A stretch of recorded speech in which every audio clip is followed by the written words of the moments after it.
Hello everyone. Welcome to the Eye Opener video of Thanam Smart Savings and Investment Solutions. പരമ്പരാഗതവും ആധുനികവുമായിട്ടുള്ള investment മെത്തേഡുകളാണ് സാധാരണയായി Malayali investors പിന്തുടരുന്നത്. സുരക്ഷിതവും അടിസ്ഥാനപരമായി ശക്തവുമായ സ്റ്റോക്കുകളിലാണ് അവർക്ക് കൂടുതൽ താല്പര്യമുള്ളത്. അതേസമയം ന്യൂ ജനറേഷൻ ഇൻവെസ്റ്റേഴ്സിന്റെ വരവോടെ ഹൈ ഗ്രോത്ത് പൊട്ടൻഷ്യലുള്ള മേഖലകളിലേക്കും അവരുടെ ശ്രദ്ധ പതുക്കെ മാറിയിട്ടുണ്ട്. അപ്പൊ ഇന്ത്യൻ ബാങ്കിംഗ് സെക്ടർ അതിവേഗം വളർന്നുകൊണ്ടിരിക്കുന്ന ഒരു സെക്ടറാണ്. അതിനാൽ തന്നെ ബാങ്കുകൾക്ക് വലിയ വളർച്ചാ സാധ്യത പലപ്പോഴും അനലിസ്റ്റുകൾ കണ്ടെത്താറുമുണ്ട്. ഡിസ്പോസിബിൾ വരുമാനത്തിലെ വർധനയും ഡിജിറ്റൽ ബാങ്കിംഗ് സ്വീകാര്യതയും ഈ ഒരു വളർച്ചയ്ക്ക് വലിയ കരുത്ത് നൽകുന്നുമുണ്ട്. കേരളത്തിൽ നിന്നുള്ള ഇൻവെസ്റ്റേഴ്സിന്റെ വളർച്ചയുടെ ഭാഗമാകാൻ സ്വകാര്യ ബാങ്കുകളെയും സ്ഥിരതയും ലാഭവിഹിത സാധ്യതകളും നൽകുന്ന പബ്ലിക് സെക്ടർ ബാങ്കുകളെയും വളരെ ഇൻട്രസ്റ്റോടെ തന്നെ മലയാളി ഇൻവെസ്റ്റേഴ്സ് പിന്തുടരാറുണ്ട്. ബാങ്കിംഗ് ഫിനാൻഷ്യൽ സർവീസ് മേഖലയിലെ ഇൻവെസ്റ്റ്മെന്റ് മലയാളി നിക്ഷേപകർക്ക് സുതാര്യമായ ലാഭവും അതുപോലെ തന്നെ വിപുലമായ വളർച്ചയും നിക്ഷേപ സാധ്യതകളും പ്രദാനം ചെയ്യുന്നതുമാണ്. മലയാളികൾ സാധാരണയായി ഇൻവെസ്റ്റ് ചെയ്യുന്ന ചില പോപ്പുലർ സെക്ടറുകളും സ്റ്റോക്കുകളുമാണ് നമ്മളുടെ വീഡിയോയിൽ ഉൾപ്പെടുത്തിയിരിക്കുന്നത്. ബാങ്കിംഗ് ഫിനാൻഷ്യൽ സെക്ടറുകളെ കുറിച്ചാണ് ഇന്നത്തെ നമ്മളുടെ വീഡിയോയിൽ ഡിസ്കസ് ചെയ്യുന്നത്. അപ്പോൾ welcome to the eye opener video of Dhanam smart savings and investment solutions. ആദ്യമായി ഫെഡറൽ ബാങ്ക് ലിമിറ്റഡ്. കേരളത്തിലെ ആലുവ ആസ്ഥാനമായി പ്രവർത്തിക്കുന്ന ഒരു ഇന്ത്യൻ പ്രൈവറ്റ് സെക്ടർ ബാങ്കാണ് ഫെഡറൽ ബാങ്ക് ലിമിറ്റഡ്.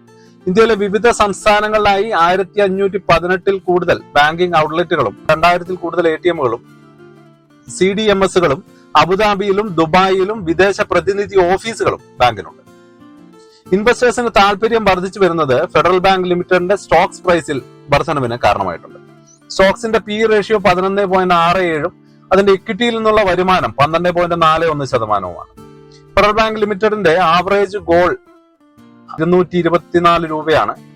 കഴിഞ്ഞ ആഴ്ചയിലെ വിലയായ 194 രൂപയിൽ നിന്ന് ഒരു 15% വർധനമാണ് ഈ ഒരു ഗോളിലേക്ക് എക്സ്പെക്ട് ചെയ്യാൻ പറ്റുന്നത്. മലയാളികൾ ഇൻവെസ്റ്റ് ചെയ്യുന്ന രണ്ടാമത്തെ സ്റ്റോക്ക് HDFC ബാങ്ക് ആണ്. മുംബൈ ആസ്ഥാനമായി പ്രവർത്തിക്കുന്ന ഒരു ഇന്ത്യൻ ബാങ്കിംഗ് ഫിനാൻഷ്യൽ സർവീസ് കമ്പനിയാണ് HDFC ബാങ്ക് ലിമിറ്റഡ്. അസറ്റും മാർക്കറ്റ് ക്യാപിറ്റലൈസേഷനും കണക്കിലെടുക്കുമ്പോൾ ഇന്ത്യയിലെ പ്രൈവറ്റ് സെക്ടറിലെ ഏറ്റവും വലിയ ബാങ്കാണ് HDFC ബാങ്ക്. മാർക്കറ്റ് ഫ്ലക്ച്വേഷനുകൾക്കിടയിലും ഈ വർഷം HDFC ബാങ്കിന്റെ സ്റ്റോക്ക് പ്രൈസിൽ ആരോഗ്യകരമായ വളരെ വലിയ നേട്ടമുണ്ടായി. കഴിഞ്ഞ സെഷന്റെ അവസാനത്തോടെ സ്റ്റോക്ക് ഏതാണ്ട് 5% മുകളിലേക്ക് വന്നിരുന്നു. ഇക്വിറ്റി ബെഞ്ച് മാർക്ക് സെൻസെക്സിൽ ഏകദേശം 2% ഇടിവുണ്ടായ സമയത്താണ് ഈ ഒരു ബുള്ളിഷ് മൂവ്മെന്റ് നമ്മൾ കണ്ടത്. കഴിഞ്ഞ വർഷം മെയ് 13 ബാങ്കിംഗ് സെക്ടറിലെ ഈ heavy weight stock 52 week low ആയ 1430 രൂപയിൽ എത്തിയിരുന്നു. എന്നാൽ HDFC ബാങ്കിന്റെ സ്റ്റോക്കുകൾ ഏപ്രിൽ 16 ഇൻട്രാഡേയിൽ 1%-ലധികം ഉയർന്ന് തിരിച്ച് കയറുകയുണ്ടായി.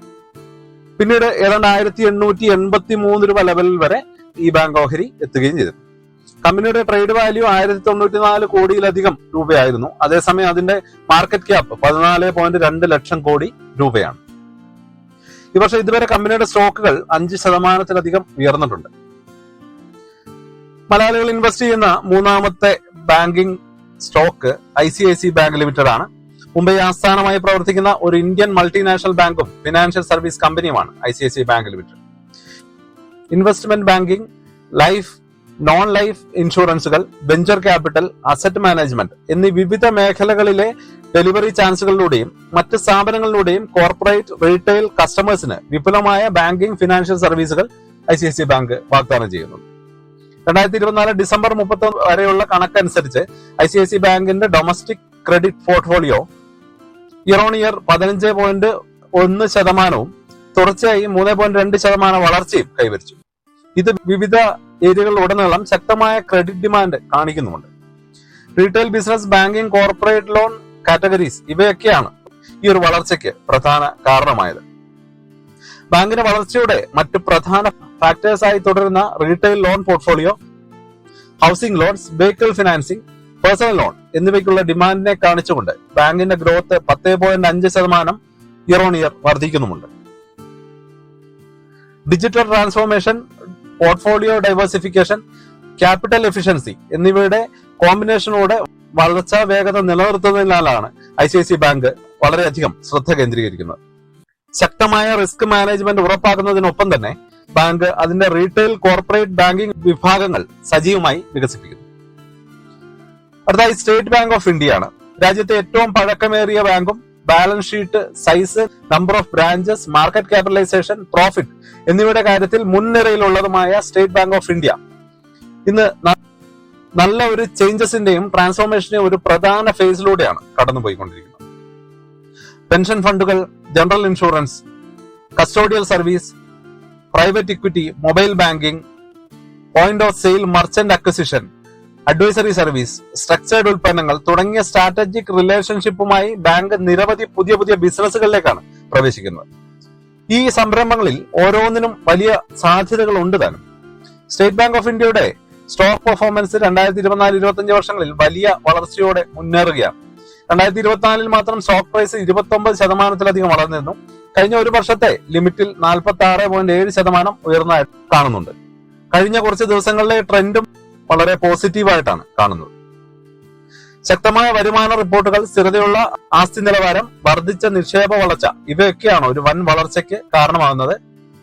കൂടാതെ Indian reserve bank 25 basic point repo നിരക്ക് കുറച്ചതിന്റെ പശ്ചാത്തലത്തിൽ SBIയുടെ വായ്പാ നിരക്കുകളും 25 BPS കുറച്ചിട്ടുണ്ട്.